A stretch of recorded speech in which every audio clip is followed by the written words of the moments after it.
నిజామాబాద్లో పెట్టి ఏం చేస్తారు? కేసీఆర్ గారిని అనరాని మాటలు అంటున్నాడు. ఎన్ని రకాల మాటలు అనాలో అని అన్నాడు. ఒక ఆడబిడ్డగా నిజంగా అందులో ఉన్న కొన్ని మాటలు విని బాధ అనిపించి, అసలు మనకి ఇంత దరిద్రమైన రాజకీయం అవసరమా? తెలంగాణలో ఇంత చెత్త మనుషులు అవసరమా? ఇంత చెత్త ఆరోపణలు అవసరమా అని ఒక బాధతోని వాళ్ళు నేను ప్రెస్ మీట్ పెడుతున్నా. మా ఎంపీ అరవింద్ గారు బురదలు అంటాడు. ఆయన మీద రాయేస్తే ఇగో తెల్లటి మన బట్టలే పాడైతే. అందుకే మేము ఎవరం పెద్దగా నేను పట్టించుకొని మాట్లాడడం.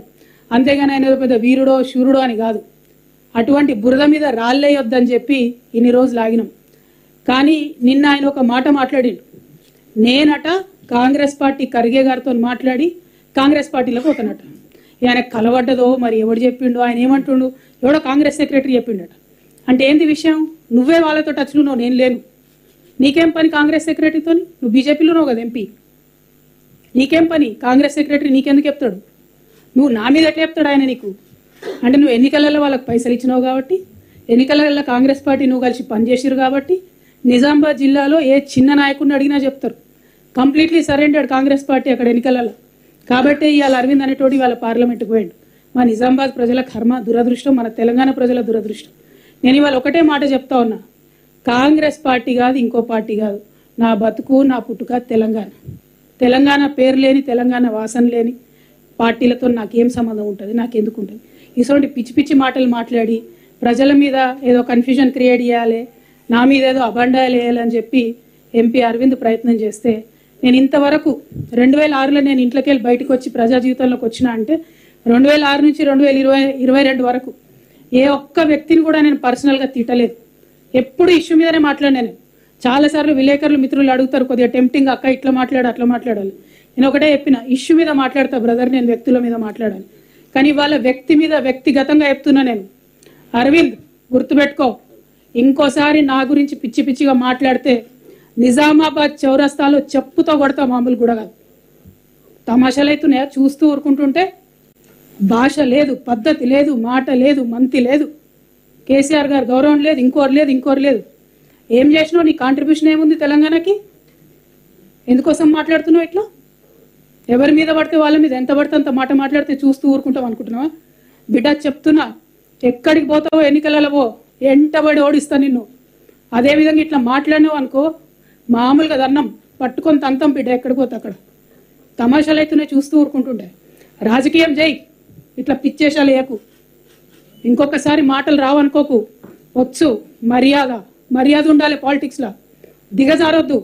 ఒక ఆడబిడ్డతో ఇవాళ ఇంత మాట అనిపించుకున్నావు అంటే ఈ రాష్ట్రంలో రాజకీయాలను భ్రష్టు పట్టిస్తున్నావు అని అర్థమైంది. కాబట్టి ఇది చెప్పడానికి వచ్చిన. ఇంకొకసారి ఈ వ్యక్తి మీద నేను మాట్లాడను జీవితంలో. కానీ ఈ వ్యక్తి రాజకీయంగా ఎక్కడ పోటీ చేసినా అక్కడ పోయి మరీ ఓడిస్తా. ఎక్కడైనా పిచ్చి పిచ్చి వేషాలు మాట్లాడితే మాత్రం మెత్తగా దంతం వెంటబడి ఓడిస్తాం చెప్తున్నా. ఎందుకంటే ఒకటే చెప్తారు తెలంగాణలో, కుక్క కాటుకు చెప్పు దెబ్బ మామూలు విషయం అర్థం కాదు కుక్కకు. కాబట్టి అలా చెప్తున్నా, ఇంకొకసారి నా మీద నేను పార్టీ మారుతా అని ఇదని అదని అడ్డమైన కూతలు కూస్తే చెప్పు తీసుకొని నిజామాబాద్ చౌరస్తాలో కొడతా బిడ్డ. ఏమనుకుంటున్నావు? అన్పార్లమెంటరీ అనుకోండి, ఇంకోండి. 16 సంవత్సరాలు ప్రజా జీవితంలో చాలా ఓపికతో పేషెన్స్తో ఉన్నటువంటి నన్ను ఇవాళ ఇంత మాట నా చేత అనిపించిందంటే వాడు ఎంత చీప్ ఫెలోనో మీ అందరూ ఆలోచన చేసుకోండి. తెలంగాణ ప్రజలకు నేను క్షమాపణ చెప్తున్నా ఇట్లా మాట్లాడుతున్నందుకు. కానీ తప్పక ఆవేదనతోని, బాధతోని, ఒక ఆడబిడ్డనైనా రాజకీయాల్లో డిగ్నిఫైడ్గా ఉండాలి. నన్ను చూసి 10 మంది ఆడపిల్లలు రాజకీయాల్లోకి రావాలనుకున్నా, కానీ ఎవరు కూడా వెనక్కి పోవద్దు అనుకున్నా నేను. కానీ వాళ్ళు ఇట్లా మాట్లాడాల్సి వచ్చినందుకు బాధతో మాట్లాడుతున్నా. ఇవాళ ఇంకో విషయం కూడా నేను చెప్తున్నా, అడగండి ఖర్గే గారిని. ఇంతమంది ప్రెస్ మిత్రులు ఉన్నారు కదా, నేను ఫోన్ చేసిందేమో అడగండి ఖర్గే గారిని. ఖర్గే గారు మాకు పార్లమెంట్లో తెలుసు, మాలాంటి ఫస్ట్ టైం పార్లమెంట్ మెంబర్లు అందరినీ కూడా దగ్గరికి కూడేసుకొని మాట్లాడి ఆయన అనేక విషయాలు చెప్పేటోడు. ఫ్రెండ్షిప్ ఉంది, అందరితో ఉంటుంది, 100 మందితో ఉంటుంది. నీలాగా పిచ్చోళ్ళతో ఎవరు మాట్లాడరు. మంచోళ్ళతోని, పాలిటిక్స్లో పొలైట్గా ఉండేటోళ్ళతో అందరు మాట్లాడతారు. ఇంకొకసారి మాత్రం లైన్ దాటితే ఊరుకోము, కొట్టి సంపుతామని కూడా ఈ సందర్భంగా చెప్తా ఉన్నాను. అదేవిధంగా ఇంకా అనేక అంశాల మీద మాట్లాడిను. పసుపు బోర్డు అంటాడు. నేను ఇవాళ ఒక మాట అడుగుతా ఉన్నాను, పసుపు బోర్డు ఇస్తా అని బాండ్ పేపర్ రాసిచ్చు, పసుపు బోర్డు రాకపోయా, అది అబద్ధమా కాదు? ఇవాళ నువ్వు చేయాల్సింది, రాజకీయాల్లో ఉన్నటువంటి వాడి పసుపు రైతుల కాళ్ళు పట్టుకొని క్షమాపణ కోరి తిరగాలి తప్పితే సిగ్గు లేకుండా బోర్డు కన్నా ఎక్కువ ఇంకోటి తెచ్చినా అంటున్నాం. మా నిజామాబాద్లో ఒక రైతు ఉంటాడు, మనోహర్ రెడ్డి గారు అని. 25 ఏళ్ళ ఆయన చెప్పులేసుకోక నేను పసుపోటు టాపిక్ తీసుకున్నదే ఆయనను చూసి ఇన్స్పైర్ అయినా. నేను పసుపోటు రావడానికి నేను చెప్పులేసుకోకుండా తిరుగుతా అని చెప్తే ఆయనను చూసి ఇన్స్పైర్ అయ్యి పసుపోటు కోసం ప్రయత్నం చేస్తా అని చెప్పి నా ప్రయత్నాలు మొదలుపెట్టినా. కానీ ఈయన ఎందుకోసం మొదలుపెట్టిండో తెలియదు. పాప మా మనోహర్ రెడ్డి అదే జాగరణ మంచో బిగరణ మంచో మొత్తం అది బీజేపీ ఆర్గనైజేషనే. కానీ అక్కడ కూడా ఆయనకి ఏమాత్రం గౌరవం దొక్కలేదు. నేను ఇవాళ కోరేది ఒకటే, మనోహర్ రెడ్డి లాంటి రైతుల కాళ్ళు పట్టుకొని క్షమాపణ అడిగి నువ్వు తిరుగు.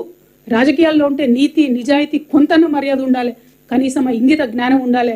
ఆ విషయం మీద ఆలోచన చేయవలసిందిగా నేను ప్రజలందరూ కూడా కోరుతూ, ఇంత నీచమైనటువంటి వ్యక్తి మీద ఆయన కోసం దిగొచ్చి ప్రెస్ మీట్ పెట్టాల్సి వచ్చినందుకు, ప్రెస్ మిత్రుల సమయం కూడా వృధా చేసినందుకు మీకు కూడా నేను క్షమాపణ చెప్తున్నా.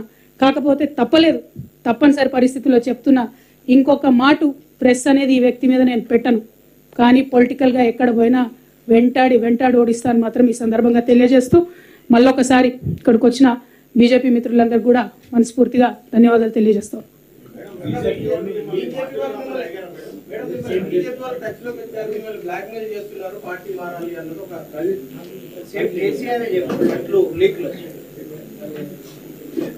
లీక్ ఎవరిచ్చిరన్న ఫస్ట్ నాకు అది పెద్ద ప్రశ్న అసలు.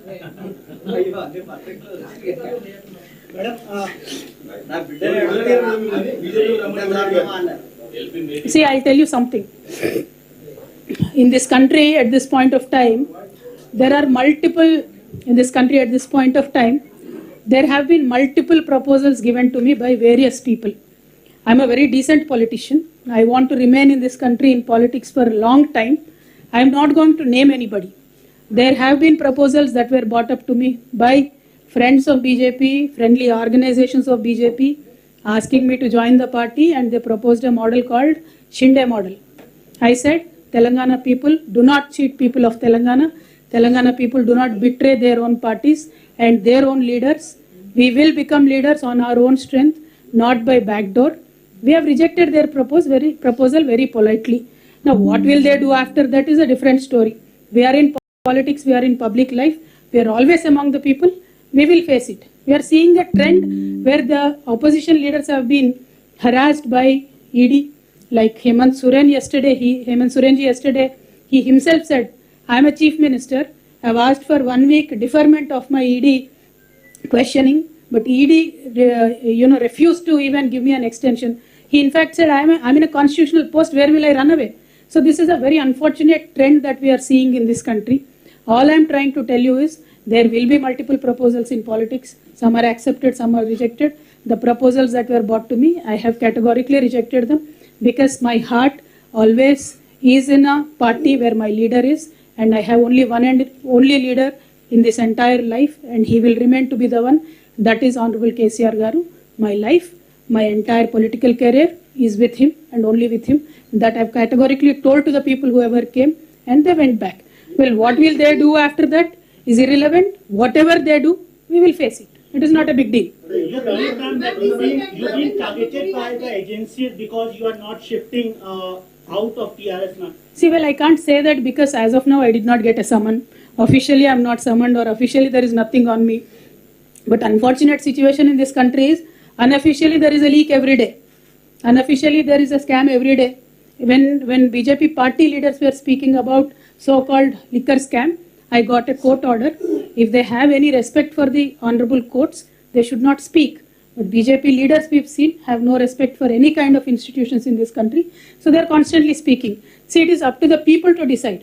If there is a scam at all, if there is a proof at all, let the agencies come, we will cooperate. In the past few months, ma'am, we are witnessing heightened activity of central agencies, IT, ED, CBI.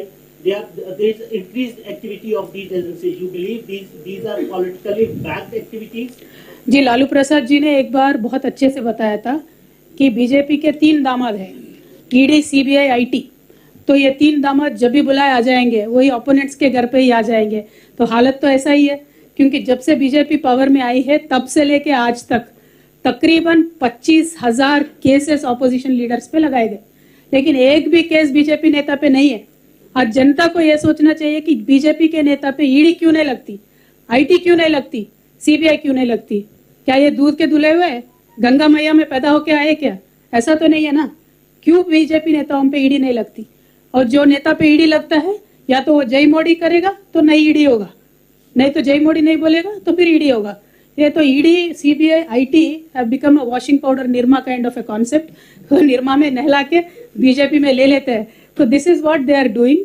Unfortunate situation, but there is a time, बहुत ज्यादा हो गया ये इस तरीके का राजनीति, लोगों को भी पसंद नहीं आ रहा है। बराबर लोगों से एक इनकलाब निकल के आएगा और बराबर हमारे जैसे नेता जो है, जो लोगों में हमेशा रहते हैं, हमारे साथ जनता देगी, हमारा पूरा पूरा विश्वास है। अरविंद के घर के ऊपर प्रोटेस्ट हुआ है ना, अभी vandalized। Arvind Dharmapuri has raised an allegation that you tried to contact the Congress leaders. What do you have to say? Madam, मैंने अभी तक बताया था, वो एलिगेशन किस तरीके से अरविंद जी के सपने में आया मुझे तो नहीं मालूम, लेकिन आप तो नेशनल चैनल पे काम करती है मैडम, आप खरगे जी को फ़ोन लगा के पूछे कि मैंने खरगे जी से फ़ोन किया है, बात किया है। वैसे मुझे किसी भी पार्टी में ज्वाइन करने में कोई भी इंटरेस्ट नहीं है। हमारा पार्टी टीआरएस अभी बीआरएस बनाए, कल को नेशनल लेवल पे काम करेगा, हम बराबर नेशनल लेवल पे काम करेंगे। जो आज हमने तेलंगाना में विकास करके दिखाया है, वो कल के दिन पूरे भारतवर्ष में विकास करने के लिए अलग अलग मॉडल बनाएंगे, जनता के पास जाएंगे, जनता मानेगी, मदद देगी तो बराबर उनके लिए काम करेंगे।